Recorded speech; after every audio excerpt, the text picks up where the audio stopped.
warahmatullahi wabarakatuh. Selamat pagi, siang, sore, malam, kapanpun dan dimanapun teman-teman berada. Pada kesempatan kali ini, saya Fadil Zaidan Atalah, presenti 9 akan menjelaskan mengenai perbuatan melawan hukum atau PMH dan wan prestasi. Di sini saya akan ditemani dengan dua rekan saya, yaitu Rifki Fedora Atmaja, presensi 29, dan Sylvia Endang Lolita, presensi 32. Baik, langsung saja kita ke materi yang akan dibahas. Apa saja yang akan dibahas dalam materi kali ini, yaitu yang pertama adalah PMH menurut hukum perdata, yang kedua sejarah PMH, yang ketiga jurisprudensi memperluas PMH, yang keempat pemberian ganti rugi, kelima hubungan kasualitas antara kerugian dan PMH, yang keenam wan prestasi, berikutnya ada ganti rugi dalam wan prestasi, dan yang terakhir adalah risiko. Baik, langsung saja kita ke materi pertama, yaitu PMH menurut hukum perdata. PMH menurut hukum perdata dijelaskan dalam pasal 1365 KUH PER yang berbunyi tiap perbuatan melanggar hukum yang membawa kerugian kepada orang lain mewajibkan orang yang karena salahnya menerbitkan kerugian itu mengganti kerugian tersebut.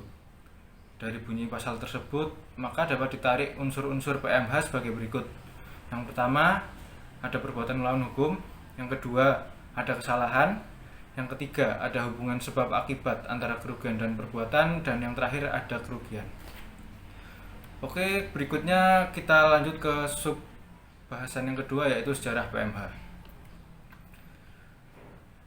Pada awalnya, hukum di Prancis juga mengambil dasar-dasar dari hukum Romawi, yaitu teori tentang culpa dari Lex Aquila.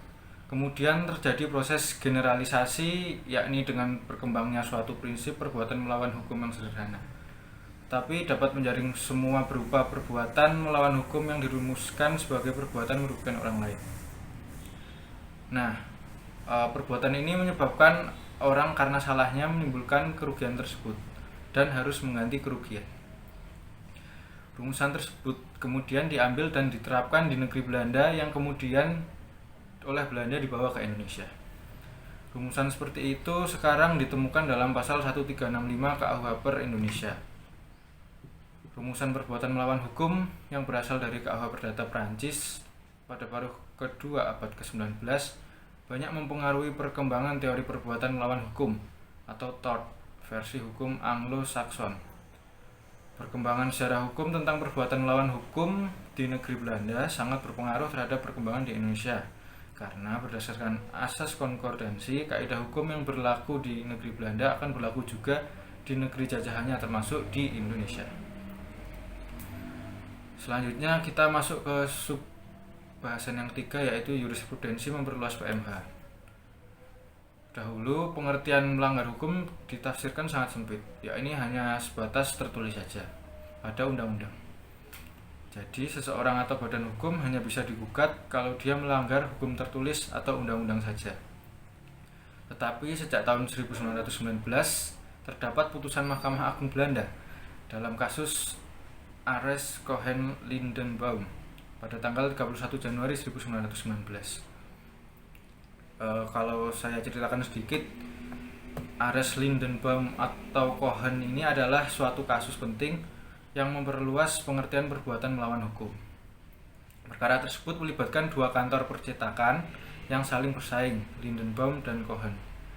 Suatu hari, pegawai yang bekerja di kantor Lindenbaum dibujuk oleh Cohen agar memberitahukan nama-nama pelanggannya berikut penawaran yang diberikan kepada mereka untuk dimanfaatkan yang menguntungkan Cohen. Setelah ketahuan, Lindenbaum menggugat Cohen di pengadilan Amsterdam. Di tingkat pertama Cohen kalah, tetapi sebaliknya di tingkat banding justru dimenangkan oleh Cohen tersebut. Di tingkat banding ini dikatakan bahwa tindakan Cohen tidak dianggap sebagai suatu perbuatan melawan hukum karena tidak dapat ditunjukkan suatu pasal dari undang-undang yang telah dilanggar oleh Cohen. Pada akhirnya melalui putusan Hoogstraat atau Mahkamah Agungnya Belanda tanggal 31 Januari 1919, Lindenbaum lah yang dinyatakan sebagai pemenang. Nah, sejak kejadian tersebut kemudian memperluas pengertian melawan hukum tidak hanya sebatas pada undang-undang saja, tetapi juga pada hukum yang tidak tertulis, yaitu sebagai berikut. Yang pertama, melanggar hak orang lain. Yang kedua, bertentangan dengan kewajiban hukum si pelaku. Ketiga, bertentangan dengan kesusilaan yang baik. Atau yang keempat, bertentangan dengan kepatutan yang terdapat dalam masyarakat terhadap diri atau barang orang lain. Selanjutnya, mengenai sub pokok bahasan berikutnya, pemberian ganti rugi, akan dijelaskan oleh teman saya. Terima kasih. Kemudian yang keempat yaitu pemberian ganti rugi. Nah, pemberian ganti rugi perbuatan melawan hukum menurut KUH Perdata yang pertama yaitu ganti rugi untuk semua perbuatan melawan hukum, pasal 1365 KUH Perdata. Yang kedua, ganti rugi untuk perbuatan yang dilakukan oleh orang lain, yaitu pasal 1367 KUH Perdata, dijelaskan dalam pasal 1367 ayat 1 KUH Perdata, yaitu yang berbunyi, seseorang tidak hanya bertanggung jawab atas kerugian yang disebabkan perbuatannya sendiri, melainkan juga atas kerugian yang disebabkan perbuatan orang-orang yang menjadi tanggungannya atau disebabkan barang-barang yang berada dalam pengawasannya, atau vicarious liability. Yang ketiga, ganti rugi untuk pemilik binatang, pasal 1368 KUH Perdata. Yang keempat, ganti rugi untuk pemilik gedung yang ambruk, pasal 1369 KUH Perdata. Yang kelima, ganti rugi untuk keluarga yang ditinggalkan oleh orang yang dibunuh, yaitu pasal 1370 KUH Perdata. Yang keenam, ganti rugi karena telah luka atau cacat anggota badan, pasal 1371 KUH Perdata. Yang ketujuh, ganti rugi karena tindakan penghinaan, pasal 1372 KUH Perdata. Yang selanjutnya, yang kelima, hubungan kausalitas antara kerugian dan perbuatan melawan hukum. Nah, hubungan kausal antara perbuatan yang dilakukan dengan kerugian yang terjadi merupakan syarat dari suatu perbuatan melawan hukum. Untuk hubungan sebab akibat ada dua macam teori, yaitu yang pertama, teori hubungan faktual, yaitu hubungan sebab akibat secara faktual atau caution in fact hanyalah merupakan masalah fakta atau yang secara faktual telah terjadi. Setiap penyebab yang menimbulkan kerugian adalah penyebab faktual. Dan yang lain atau yang kedua yaitu teori Adwet-Verzaking. Menurut teori ini, orang yang melakukan perbuatan melawan hukum hanya bertanggung jawab untuk kerugian yang selayaknya diharapkan sebagai akibat dari perbuatan melawan hukum. Kemudian yang keenam yaitu wan prestasi. Wan prestasi sendiri terdiri dari 4 macam. Yang pertama, tidak melakukan apa yang disanggupi akan dilakukan. Yang kedua, melaksanakan tetapi tidak sebagaimana dijanjikannya. Yang ketiga, melakukan apa yang dijanjikannya tetapi terlambat. Dan yang terakhir, melakukan sesuatu yang menurut perjanjian tidak boleh dilakukan. Akibat hukum bagi debitur yang lalai. Yang pertama, membayar kerugian yang diderita oleh kreditur atau ganti rugi. Yang kedua, pembatalan perjanjian atau pemecahan perjanjian. Yang ketiga, peralihan risiko. Yang keempat, membayar biaya perkara jika diperkarakan di depan hakim. Kemudian adapun tuntutan kreditur ke debitur wan prestasi. Yang pertama adalah penggantian biaya, kerugian, bunga. Nah, bila debitur melakukan ingkar janji atau wan prestasi, maka ada beberapa hal yang dapat kreditur mintakan atau tuntut sebagaimana diatur dalam pasal 1243 Kitab Undang-Undang Hukum Perdata yang menyatakan penggantian biaya, kerugian, dan bunga karena tak dipenuhinya suatu perikatan mulai diwajibkan bila debitur walaupun telah dinyatakan lalai tetap lalai untuk memenuhi perikatan itu, atau jika sesuatu yang harus diberikan atau dilakukannya hanya dapat diberikan atau dilakukan dalam waktu yang melampaui waktu yang ditentukan. Yang pertama, penggantian biaya, itu sejumlah biaya nyata yang telah kreditur keluarkan untuk terjadinya perjanjian tersebut. Misalnya, kreditur membeli barang kepada B dengan biaya sebesar 5 juta rupiah. Tapi faktanya, barang tersebut tidak kunjung diserahkan oleh B. Padahal, kreditur sudah mengeluarkan biaya sebesar 5 juta rupiah. Maka dalam konteks ini, uang sebesar 5 juta tersebut bisa kreditur mintakan kembali sebagai bentuk penggantian biaya yang sudah dikeluarkan debitur. Lalu selanjutnya, kerugian. Menurut pasal 1246 KUH Perdata, yang dapat dituntut oleh yang berpiutang pada umumnya adalah jumlah kerugian yang diderita dan keuntungan yang sekiranya dapat diharapkan akan diterima seadanya debitur tidak ingkar janji. Dan yang terakhir adalah bunga, yaitu pembayaran bunga diatur dalam pasal 1250 KUH Perdata. Pasal ini terkait pembayaran sejumlah uang. Pembayaran sejumlah uang yang ditimbul karena debitur telat melaksanakan prestasi. Komponen pembayaran ganti rugi terdiri dari biaya, rugi, dan bunga.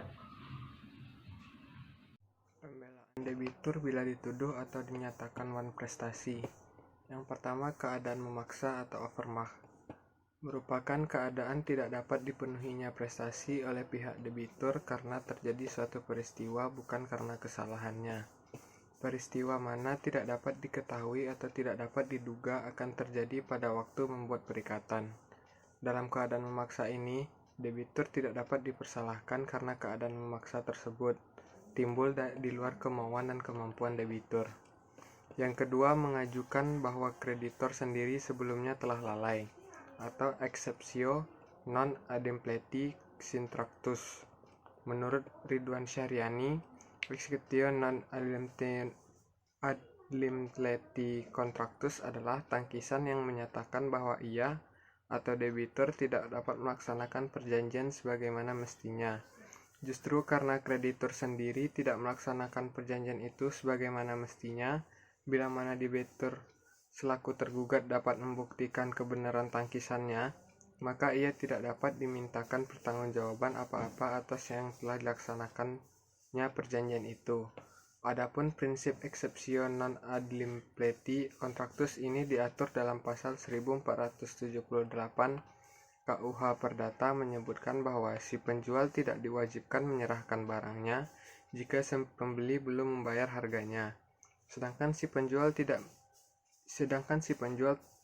telah mengizinkan penundaan pembayaran kepadanya berdasarkan uraian di atas, maka dapat disimpulkan bahwa prinsip exceptio non adimpleti contractus hanya berlaku pada perjanjian yang sifatnya timbal balik, dan debitur tidak dapat dimintakan wan prestasi bila faktanya kreditur yang telah lebih dahulu wan prestasi. Yang ketiga, mengajukan pembelaan bahwa kreditur telah melepaskan haknya untuk menuntut ganti rugi atau res verwerking. Secara prinsip, yang dimaksud pihak kreditur melepaskan haknya atas tuntutannya kepada pihak debitur adalah bahwa pihak kreditur telah mengetahui bahwa ketika pihak debitur mengembalikan barang yang diperjanjikan, pihak kreditur telah mengetahui bahwa waktu pengembalian barang sudah terlambat selama seminggu. Akan tetapi, atas tersebut, pihak kreditur tidak keberatan ataupun pihak debitur yang mengembalikan barang.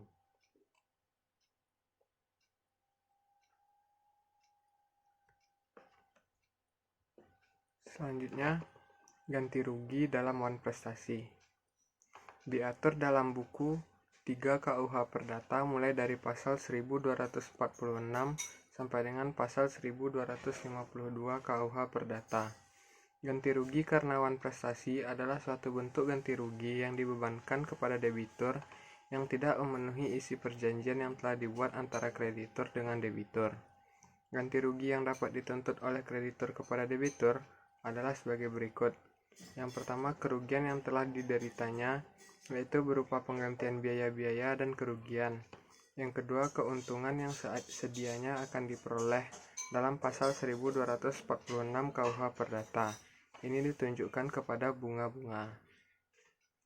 Yang selanjutnya, resiko. Risiko. Peralihan risiko adalah kewajiban untuk memikul kerugian dikarenakan adanya keadaan memaksa yang terjadi pada objek perjanjian. Hal ini terjadi apabila salah satu pihak memberikan prestasi, sedangkan pihak yang lain pasif. Untuk lebih jelasnya, dapat terlihat pada pasal 1237 KUH Perdata dan pasal 1237 ayat 2 KUH Perdata, yang berbunyi, pada suatu perikatan untuk memberikan barang tertentu, barang itu menjadi tanggungan kreditur sejak perikatan lahir. Jika debitur lalai untuk menyerahkan barang yang bersangkutan, maka barang itu semenjak perikatan dilakukan menjadi tanggungannya. Pasal 1237 ayat 2 KUH Perdata berbunyi,